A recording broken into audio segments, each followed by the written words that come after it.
DNA merupakan molekul yang terdiri dari dua untaian berpilin yang membentuk dalam heliks. Setiap helai terdiri dari urutan 4 bahasa kimia yang diwakili huruf A, C, G, dan T. Kedua untaian ini saling melengkapi, yang berarti bahwa di mana ada T dalam satu untai, A di untaian lainnya. Dan ketika ada C di satu untai, maka akan ada G di untai lainnya.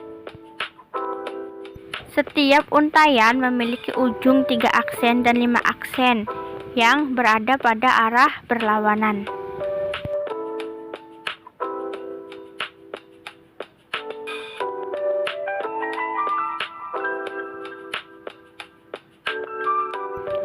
Langkah pertama, enzim helikase akan memutus ikatan hidrogen yang menghubungkan pasangan basa sehingga terbentuk garpu replikasi. Setiap untaian yang terpisah ini akan menjadi tempat untuk membuat DNA baru. Enzim yang disebut primase akan memulai proses ini. Enzim ini akan membuat sepotong kecil RNA yang disebut primer.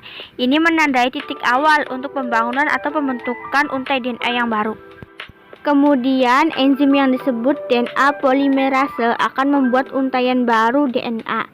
DNA polimerase hanya dapat menambahkan basa DNA dalam satu arah, yaitu dari ujung 5 aksen ke ujung 3 aksen. Rantai yang terbentuk disebut dengan leading strand, yaitu rantai yang dibentuk terus-menerus. DNA polimerase akan menambahkan basa satu persatu dari ujung 5 aksen ke 3 aksen. Di sisi lainnya akan terbentuk lagging strand yang dibuat secara terputus-putus karena berlawanan arah. DNA polimerase hanya dapat membuat jalur ini dalam potongan kecil yang disebut dengan fragmen Okazaki. Setiap fragmen dimulai dengan primer RNA. Selanjutnya, DNA polimerase akan menambahkan deretan pendek basa dari arah 5 aksen ke arah 3 aksen. Primer berikutnya kemudian ditambahkan lebih lanjut.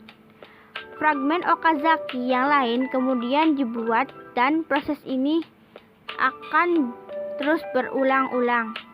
Setelah DNA yang baru telah dibuat, maka enzim ekronuklease akan menghilangkan semua RNA primer dari kedua untai RNA, dan enzim DNA polimerase yang lain akan mengisi kekosongan basa yang tadi dengan DNA. Tahap akhir, enzim ligase akan menghubungkan fragmen-fragmen DNA yang baru terbentuk sehingga membentuk untaian yang lengkap. Replikasi DNA digambarkan sebagai semi konservatif karena setiap molekul DNA terdiri dari satu untaian lama yang dilestarikan dengan satu untaian baru.